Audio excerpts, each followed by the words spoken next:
All right, it's part 5 of the supercharger project here on the Crown Vic. We're installing an Eaton M90 supercharger on a Ford 4.62 valve, so this would work for a Mustang or a Crown Victoria. So I'm doing a 2010 Crown Victoria, and I'm modifying the 2001 Pontiac Grand Prix GTP 3800 motor blower to go on a 1993 Ford Crown Victoria aluminum intake manifold with the performance improved 4.6 heads, as well as I've adapted it to the Crown Victoria throttle body elbow and throttle by wire setup. So in this episode, I kind of want to just show you how I got here. We finished the manifold, we leak checked it, we heat treated it, we remachined it, we made the adapter plate, we got our elbow on, and also some work with the alternator. This is a new alternator. I think I'm going to have to go with a new one. I tried doing the police one, but it just is giving me some headaches that you'll see here in the video. So let's kind of get going with part 5.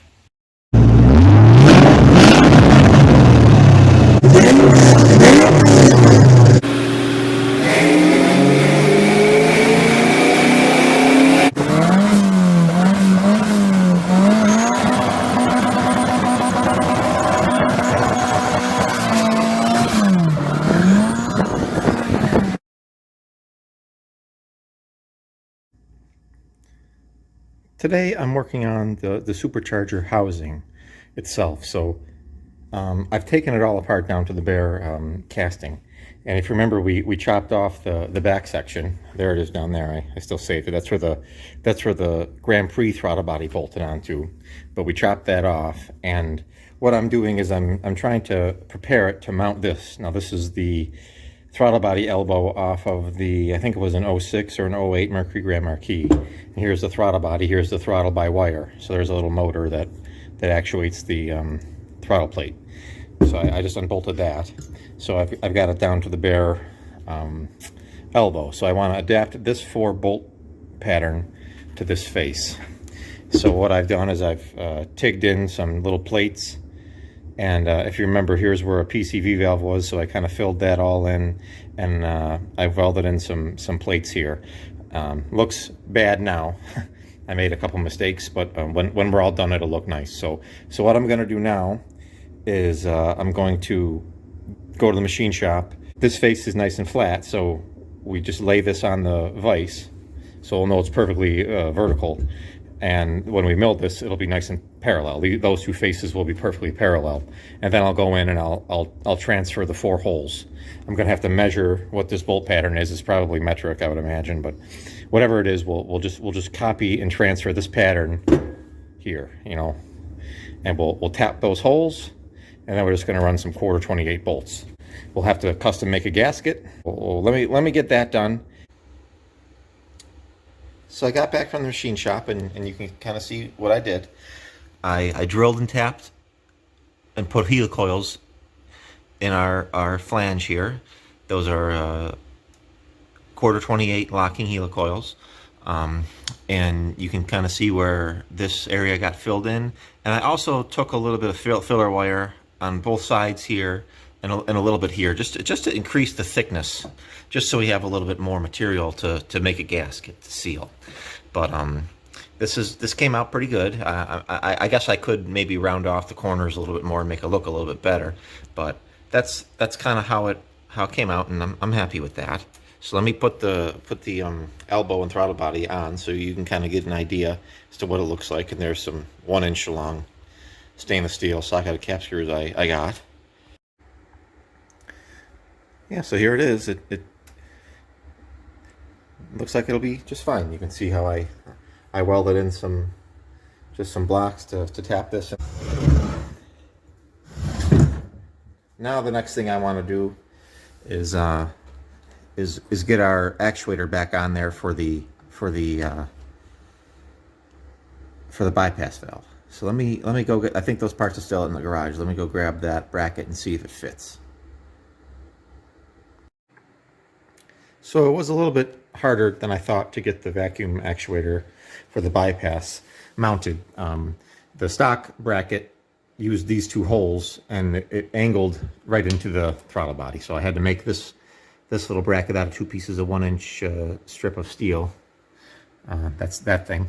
And I just kind of spaced it up and a little bit farther forward. And you can kind of see what I did.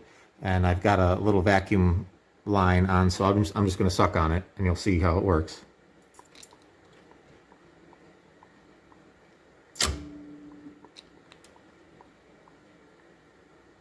So everything works good on it still. So now that I've got the vacuum actuator on there, I think I'm going to move on to my next step. I've got the supercharger disassembled back down to the bare housing again. And there's one more thing I want to do to it. I think we've got everything done except one thing. Now, if you look here, these two slots are what are known as supercharger silencing ports. What does that mean? Why? What? Supercharger silencing port? That sounds like an oxymoron. Why would you put a supercharger on your car and want it to be silent? So we're just going to block those off. I'll show you a trick. You ready? Set. There we go. All fixed. I just welded in a 1-inch wide aluminum strip in there. And I chose to put a plate as opposed to just filling the slot in with filler wire because I didn't want any of the filler wire to drip down into the actual slots. So now those are nice and clean still. So now we've got some now we've got some blocked off silencing ports, which who put those in there and why? Probably for the EPA, noise pollution, for grumpy people that don't like cool stuff. But yeah, so now we've got there's the rotors, snout.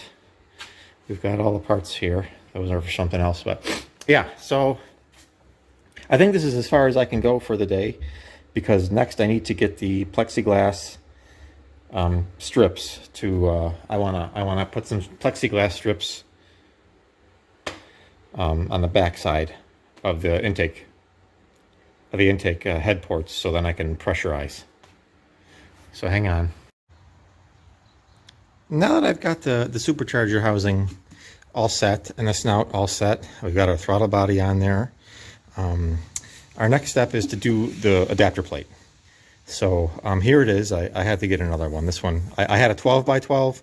This one is a 12 by 13 and a half because I didn't quite realize that this mounting foot is a little bit farther forward than that one. So I had to order another plate. But so I've got our level back on our crank pulley.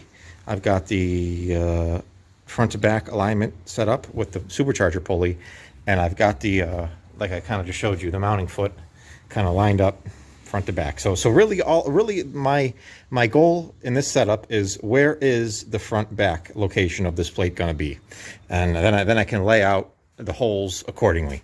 Now, as I kind of alluded to before, our kind of vacuum ports are interfering with this plate, but our idle air control valve casting clears.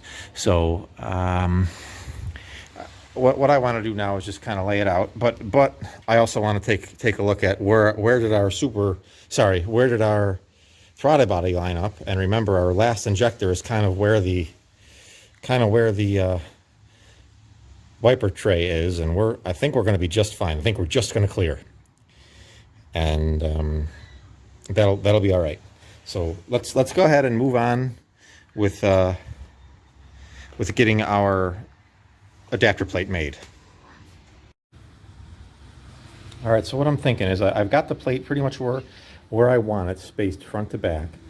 And basically if you remember the drawing we made for the intake manifold, I still have that drawing, and we based all of our measurements, and I did this on purpose, we based all of our measurements off of the front of the plate on the intake.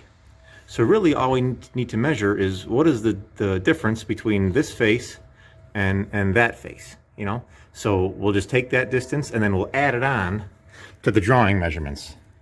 Remember how I was showing you where the 6 holes were based off of, you know, the front edge. So we'll just add that measurement onto those measurements, and we're just going to duplicate those 6 holes into this plate.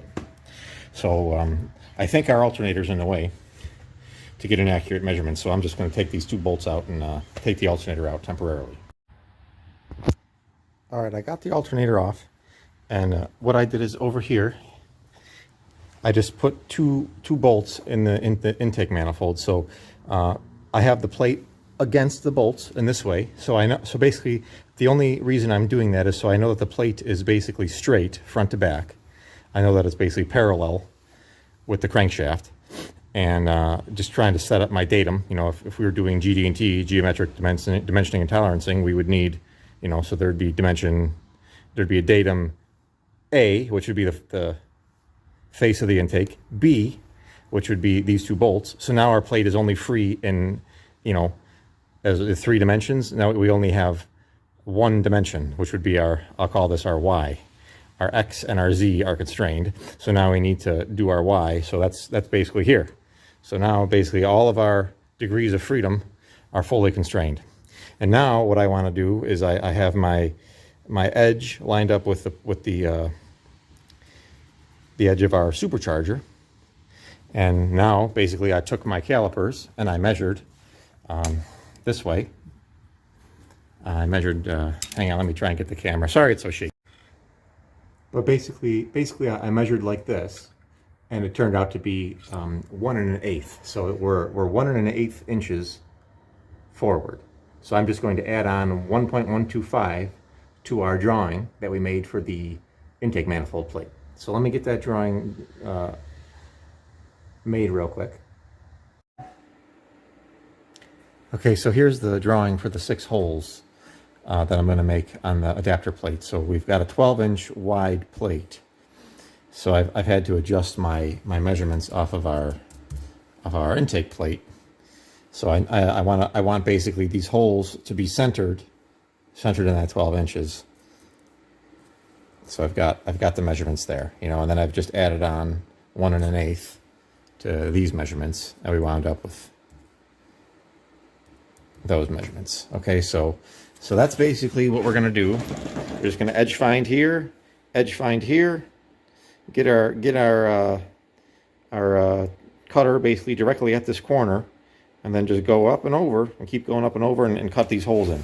So these are 3/8 diameter holes, but then I borrowed this cutter. This is an 82-degree cutter, and that's going to work out for our bolts we picked out. Remember that had that shoulder, sorry, that taper. So that's an 82-degree taper. So we've got an 82-degree 1-inch diameter cutter. So basically we're just going to drill the hole, then we're going to lay a machinist rule over it. But first we got to measure the width, or I would say the thickness of that machinist rule. Okay, lay that on the part, touch our tool to that machinist rule, go down the thickness of the rule, zero out our Z, and then plunge till we get a 3/4 inch diameter, because this is a 3/4 inch diameter head. So let me go get that done.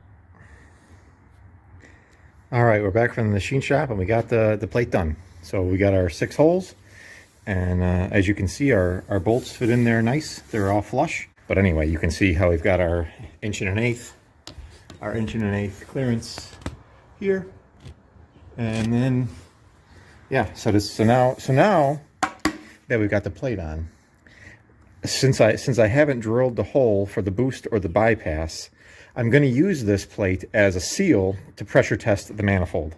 What we're working on now is pressure testing the intake. So what I did is I bought some 3/8 thick plexiglass, and I think it was like $40 for a sheet of it, and I cut it on a bandsaw to be about, I think this was 4.5 by maybe 14 inches long or something like that. And then I just transferred the holes and put some bolts through it with a washer and a nut, and then I've got the gasket in there, as you can see. So basically that was my idea, to seal off the intake ports. And also I got the final aluminum plate in. I welded that guy in. So now all 8 of our runners are blocked off, and then all 8 of our intake ports are blocked off. Now my plan for the top is, since we've got our adapter plate I'm just going to put a hole right here because our boost port has to go here anyway. So since the boost port isn't there, we're just going to drill a hole, and then we're going to spot face it and put one of these guys in. All right, so I've got the hole drilled, and you can see I kind of spot faced it with an end mill. I plunged 325. This is a 1/2 inch plate. I wanted to leave 175 thickness, so I touched the plate 0 to Z, plunged 325, because that's 175 is what I measured this thickness to be, and that's a 29/64 hole. It says right here on a box for a rim hole of 453, so that's 29/64.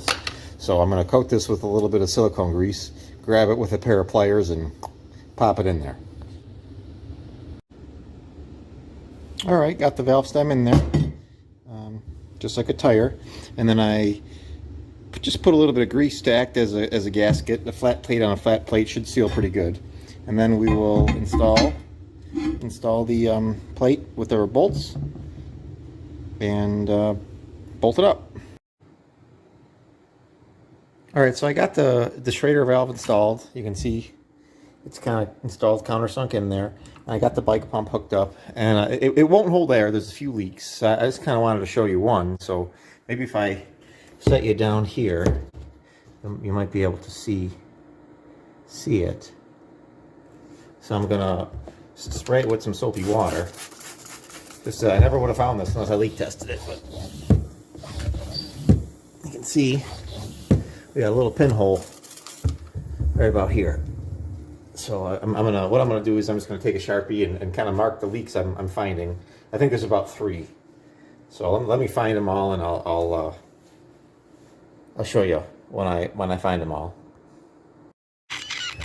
But here it leaks 2. The next one over, you can see all the bubbles. So you got a little leak there. So let me keep looking. Yeah, so now I'm on the other side. I think this is the area. This is the 3rd area.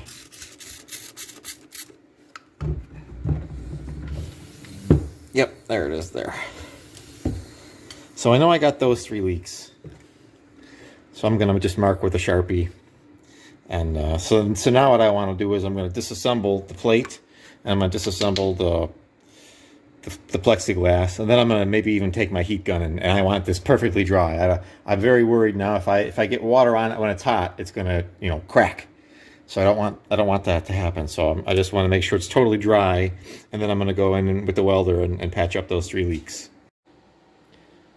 All right, sorry this video is kind of all over the place. I'm just trying to attack this and get it done, but as you can see, I'm trying to work on this area, and I have a leak here, and I had a bunch of aluminum filler wire just gummed up in there, and I couldn't really find the leak. So what I'm trying to do is grind out my mistake. I just want to grind out all that extra material, and I think I've kind of found it. You can kind of see, I'm thinking the leak is coming from right about there, So now that I have nice clean aluminum, I'll be able to go in there with a TIG torch and seal that back up. So I just kind of wanted to share with you what I'm doing. This is a carbide burr.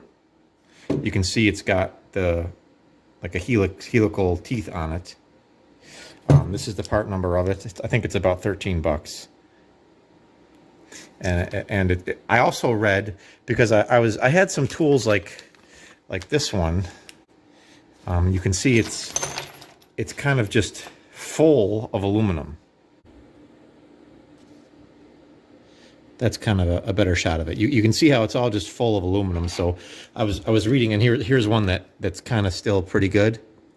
And I was reading that if you take wax, so this is just an old candle from the dollar store, and what I'm doing is I'm basically running the motor and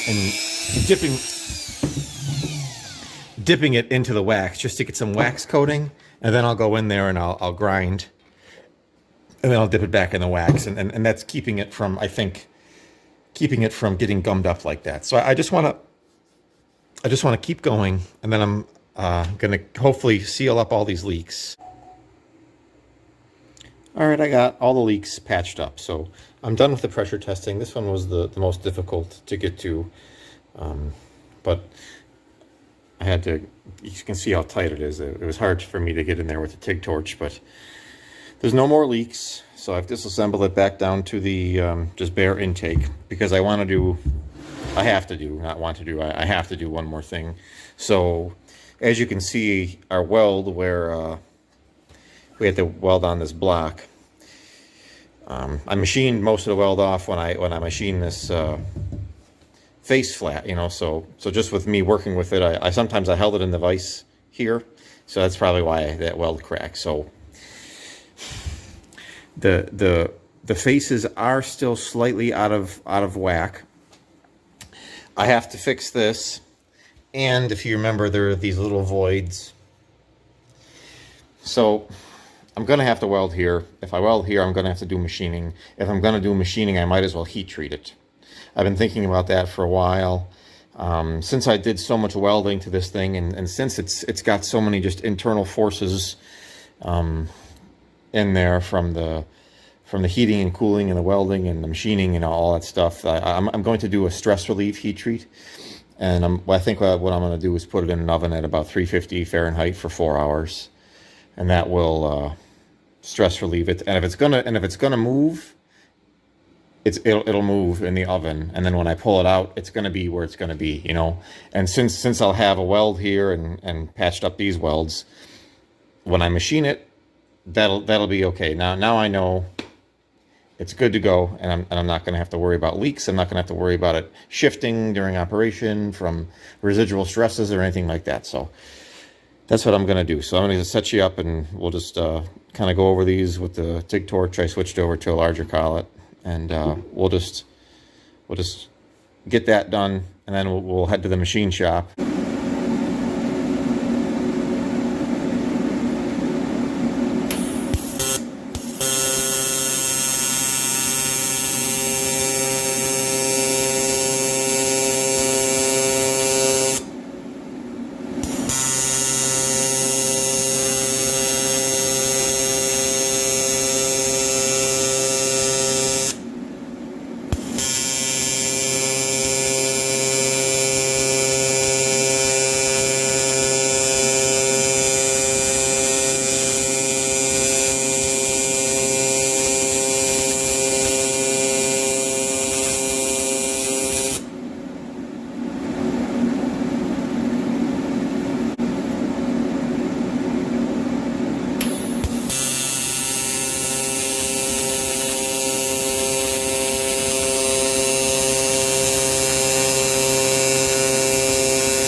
I'm kind of filming things a little bit out of order here, but that's okay.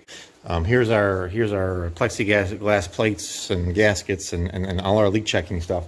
So the manifold has been leak checked. We've machined it nice and flat after our heat treat stress relieve. And the next step was, since we were using this plate as a block off plate, since it didn't have our mounting holes in it and it didn't have our boost and bypass holes, it was a nice flat block off plate. But we needed to make the adapter plate from the block off plate. So what I did was I used a device at the machine shop called an optical comparator, and what that is basically a lens with light, and it basically will shine light across your part, and you have to focus adjusting it closer or farther away from the light, and it will kind of focus in your shadow that you're casting, and I'll say X and Y axis are calibrated. So basically, I just had the supercharger on the bare housing standing vertically, and I was shining the light through our mounting holes. and I basically kind of just drew a rough sketch of what it looked like, and I was able to kind of find the XY coordinates for all of the holes. Okay, and then what I did is I made this rough drawing. Basically, let's just pretend that see, I made a mistake. I made a mistake on this drawing. I thought that this one was this one, and this one was that one. I had them flipped, so you would really, this is a mirror image. This would be from looking at the bottom of the plate. So I guess I could flip it over like this. Is kind of what it would be if you were going to drill the holes upside down. This is basically where the holes are, pretending that 0 is here. You basically would just go over and over, and then you would go up and over, and you can do that one, and then you got to go up and over a little bit more, and then you go down and over a little bit more. So I have a total of 1, 2, 3, 4, 5, 6, 7 mounting bolts on the adapter plate, and that's what these are. 5, 6, 7. Okay, so basically, I took these optical comparator measurements, and then I took my and then I took my hand drawing that I did for these 6 mounting holes, and I transferred it to this drawing. So this is the drawing of where the bypass hole goes, where the boost holes go, and where the 7 mounting holes go. And those are 5/16 18 locking heel coils. And I what did I do? I think I zeroed off this corner. Right? Yeah, that's how I did the drawing. It was a couple weeks ago when I did this, and I just went down and over for, basically 0. Get the cutter right over here, just like we cut these holes in. Same thing. Just go over and down and over, down and over, down and over, and punch those holes in. So this is the drawing for that plate. Okay, so now our adapter plate is done, and it came out nice, and everything lines up nicely, and you'll see it out on the engine in later shots. Okay, so here's the plate on the motor. You saw this shot in the beginning, but yeah, here it is. And I was going to try and work on the alternator a little bit more. My original plan was to run the police alternator that's currently on the car, but it doesn't fit. And I tried a bunch of different combinations, and I actually also bought an alternator from like a 2010 Crown Vic civilian model, and I also had an alternator from a 2010 F250 5.4 liter. I was just trying all different combinations of different alternators, but I think this is probably the simplest, best option. The only thing is that this is a 4G, a 4th generation, and this engine on my car is a 6G. So I'm going to have to change the connector out for the voltage regulator, and I'm going to be downgrading from 200 amps to 130 amps, but that should be fine. I mean, it's not really a police car anymore, and it kind of stinks I'm not going to have the heavy-duty alternator anymore, but oh well. So I think I'm going to end the video here, and our next video, I'm kind of preparing for it already. I've got just a belt tensioner. That's a tensioner off the 95 Mustang. So I'm thinking maybe we could use that, and maybe just bolt a block on here. We also need to do the fuel rails. I've got some fuel injectors coming. We're gonna talk about in the next video. We have to make an EGR adapter block. We have to get our boosted reference, and then I want to kind of trim up the plates a little bit, especially here and maybe here. Just kind of trim up this plate so it's not so bulky and ugly, and also extend the EGR hose, and just little things like that will be the next video. So that should be a little bit shorter video than the ones that we've been doing, but I think we're getting there, and stay tuned for part 6. And thanks for watching.